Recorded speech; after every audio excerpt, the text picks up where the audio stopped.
So I've been working on SLC number 15 for a couple months now. This is going to be a mostly dedicated track car, so it has many upgrades you don't normally see on the SLC.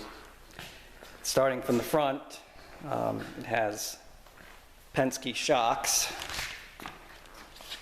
which get nitrogen filled. It has the lift kit, it has the normal SLCs. The brakes are the same, the Brembo package, because they're so strong brakes. Up front, the battery's up here again with the lift kit. And it also has a battery isolator system down here, Cartek system, which works off the negative, the ground. And it's solid state, controlled by 2 buttons.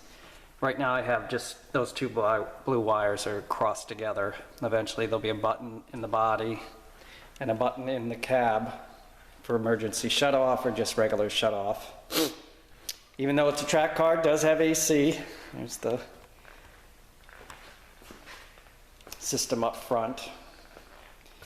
Notice the tow hook, which looks huge, but there has to be a certain regulation for the track. There's a modification in the placement of the evaporator heater course into the top because of the full cage on this car.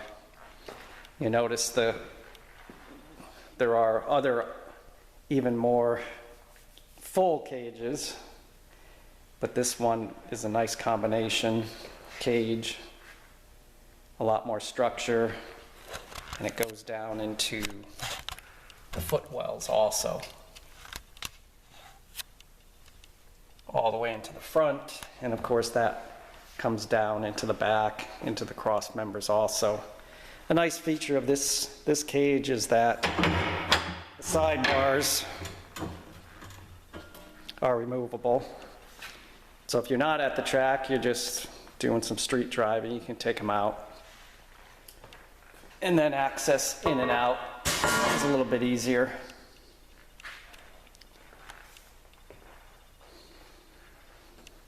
Underneath this back panel is a race fuel cell, the exact same shape as the standard SLC fuel tank, with the same ports and everything. It just has a structure built around it, full bladder.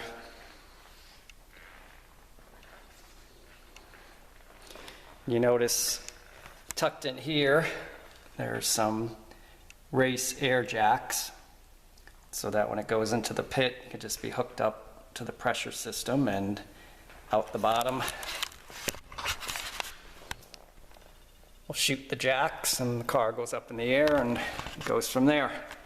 It's pretty cool.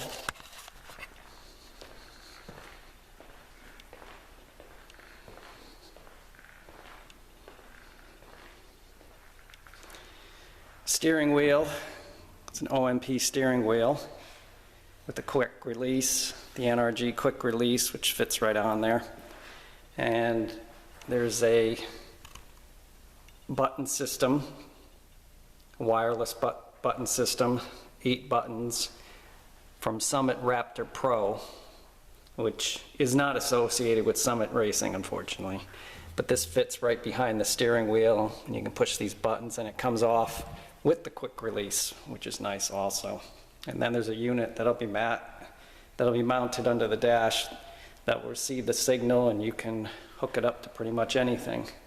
Windshield wipers, start, signal lights, horn, emergency flashers.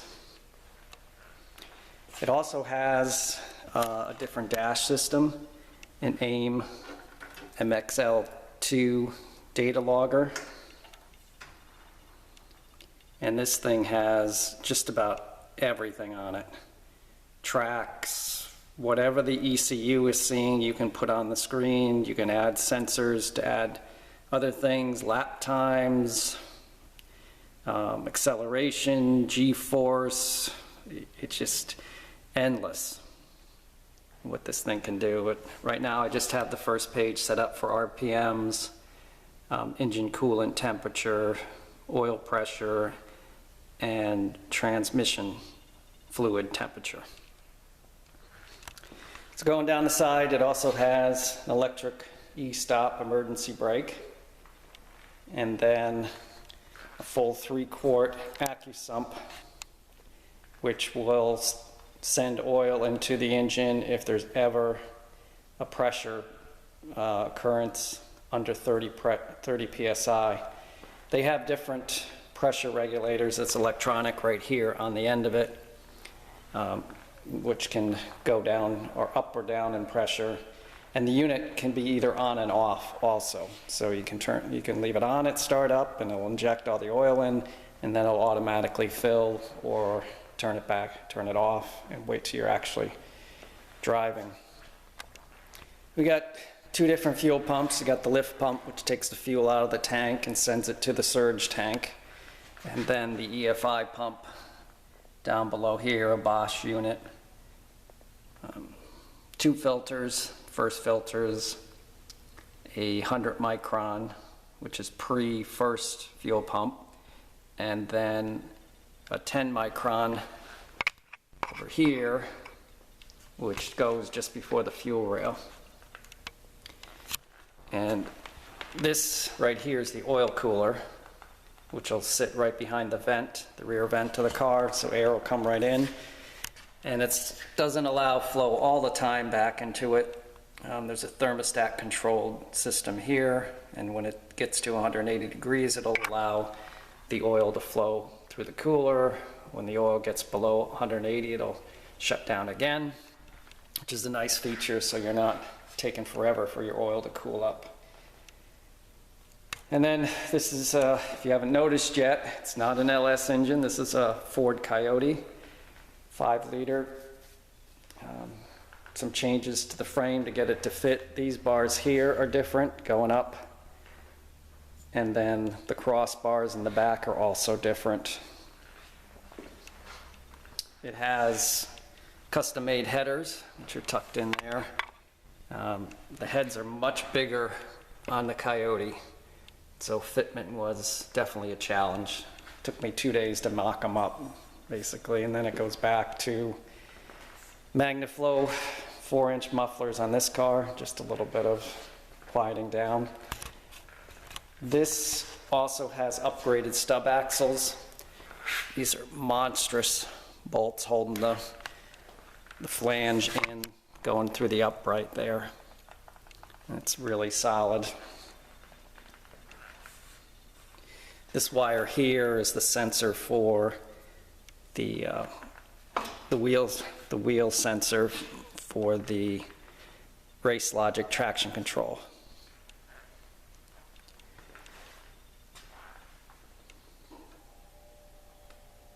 Everything's wrapped for heat consideration with reflective. The things that we don't want heat getting into, the foil is on the outside, and then things we don't want heat getting out of, like coolant tubes, the foil's on the inside, wrapped that way. Also has an upgraded fuel rail so that it has both rails pressurized. It's a company named Fore, makes it, custom made for all kinds of cars. Nice looking.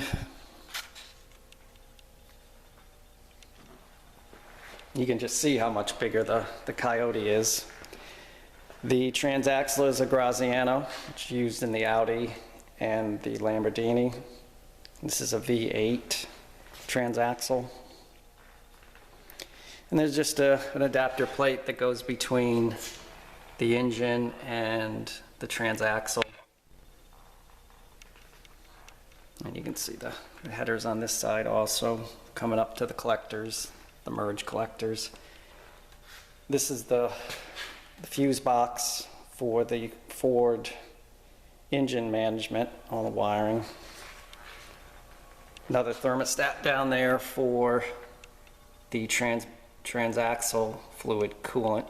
Again, it's 180 degrees, and the Transaxle fluid cooler over here on this side, which will sit right behind the vent. Another jack set back in there with the hose for it.